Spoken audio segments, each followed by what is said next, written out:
Oke, baik. Terima kasih kepada pemateri kita, Bapak Samsul Arifin, SSTMkom, atas paparan materinya hari ini. Wah, sangat luar biasa sekali ya. Nah, harapannya teman-teman semua nih, yang lagi ada di rumahnya nih, yang nggak bisa keluar kemana-mana karena ada pandemi kayak gini, bisa lah ya bikin smart home kayak gini, ya kan? Tinggal misalkan tadi Pak Sam juga memberikan contoh seperti belanja online dan lain-lain gitu kan. Jadi kalian tidak perlu repot-repot keluar rumah. Nah, oke, selanjutnya kita membuka sesi pertanyaan. Nah, jadi nanti kita akan ada 2 sesi pertanyaan. Kita masuk ke sesi pertanyaan yang pertama. Nah, untuk sesi pertanyaan yang pertama ini, kita buka 2 pertanyaan untuk 2 orang tercepat. Nah, buat teman-teman semua nih yang pengen tanya seputar materi tadi, bisa langsung ditanyakan di kolom Q&A atau di kolom chat juga bisa. Silakan untuk teman-teman semua yang ingin bertanya. Atau mungkin nanti kayak, Pak bisa diulangi lagi dong materinya atau apa gitu. Atau ada yang ketinggalan sama materinya gitu, boleh bisa ditanyakan lagi. Atau ada yang masih bingung dengan materinya. Oh oke, ini sudah masuk satu pertanyaan. Oke, ini dari Mas Singgih Jiwo Pamrahayu. Oke, jadi pertanyaannya adalah bagaimana cara mengatasi delay karena penumpukan data pada sensor-sensor yang kita pakai. Oke, ini Pak Sam, ini kita ada pertanyaan nih dari Mas Singgih. Oke, bagus sekali pertanyaannya ya. Bisa langsung kita jawab. Silakan Pak Sam untuk menjawab pertanyaannya. Terima kasih.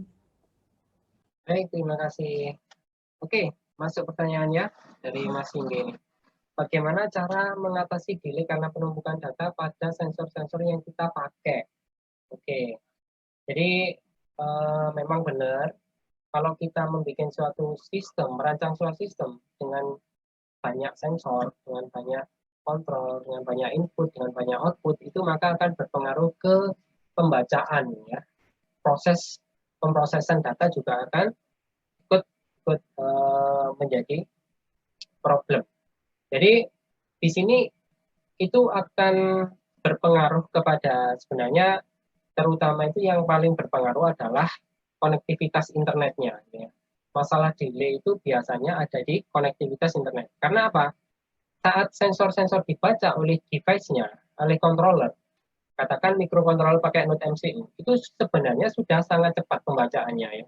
Meskipun beberapa sensor yang kita hubungkan, kita koneksikan dengan Node MCU itu sebenarnya tidak dibaca dengan cepat karena kecepatan dari mikrokontroller itu sudah lumayan ya, lumayan tinggi, lumayan cepat untuk membaca sensor-sensor.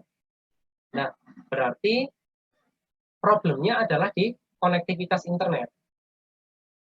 Nah, ini problem konektivitas internet ini adalah menjadi problem yang umum, ya, problem yang umum. Apabila jaringan internet kita cepat, maka delay-nya itu otomatis akan berkurang, ya. Hampir mungkin tidak akan ada delay. Ya.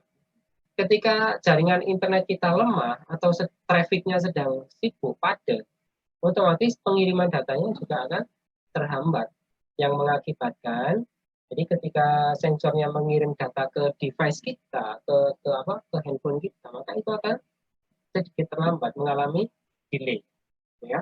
Jadi itu jawaban untuk yang pertanyaan satu. Yang pertanyaan kedua, bagaimana tanggapan Bapak tentang keamanan komunikasi data yang dilakukan tracking pada IoT? Oke. Jadi masalah keamanan ini memang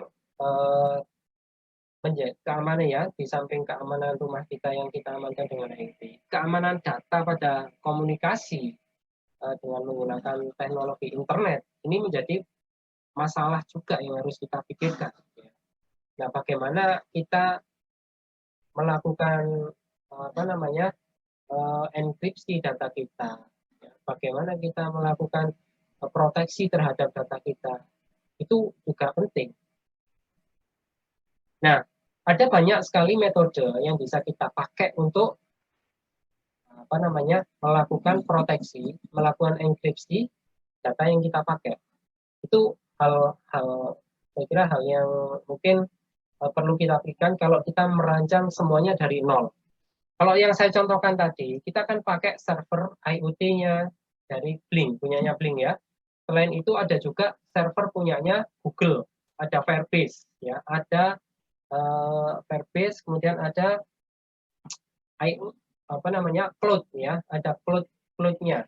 Jadi ada versi yang berbayar, ada yang versi gratis punyanya Google yang mendukung IoT juga. Nah, mungkin perbedaannya adalah teknologi yang dipakai kalau untuk yang versi yang berbayar itu teknologi tinggi. Jadi keamanan data kita benar-benar dijamin. Ya, kita coba tarik ke hal yang mungkin hal lain ya. Saya analogikan begini. Analogikan jadi misalnya kita sekarang pakai aplikasi chatting WhatsApp katakan ya, yang penggunanya cukup banyak, WhatsApp katakan. Nah, WhatsApp ini ya itu oleh pembuatnya dibuat security-nya sedemikian rupa sehingga tidak akan pesan kita antara satu dengan orang yang lain itu tidak akan sampai terbaca ya, tidak akan sampai terbaca. Hal ini berlaku juga untuk sistem IoT ya. Jadi karena IoT yang kita pakai ini adalah sistem yang gratis, mungkin saja memang bisa bocor gitu ya. Bisa jadi memang, oh rumah kita lagi kosong, ternyata ada seorang cracker yang mengintai rumah kita. Bisa jadi, bisa kejadian seperti itu gitu ya. Dan itu memungkinkan sekali. Oleh karena itu, kita wajib pakai proteksi. Mungkin beberapa lapis ya, beberapa lapis proteksinya. Jadi kalau kita ibaratkan pagar rumah itu di internet itu kita pagari firewall-nya berlapis-lapis gitu. Supaya tidak gampang ditembus dan enkripsinya bisa enkripsi yang benar-benar kuat gitu ya. Jadi kata-kata sandi dan lain sebagainya itu harus kuat juga untuk mengantisipasi hal ini, untuk mengantisipasi cracker ini. Nah, saya rasa di Undang-Undang ITE itu sudah ada aturan yang jelas ya. Jadi minimal security yang harus disediakan oleh penyedia jasa untuk penyedia server itu harus dipenuhi ya. Kalau sampai data-data kliennya bocor itu maka dia sudah melanggar undang-undang. Jadi nggak boleh. Itu mungkin jawaban yang mungkin bisa saya harap bisa memberikan pencerahan bagi Anda. Terima kasih. Saya kembalikan lagi ke moderator.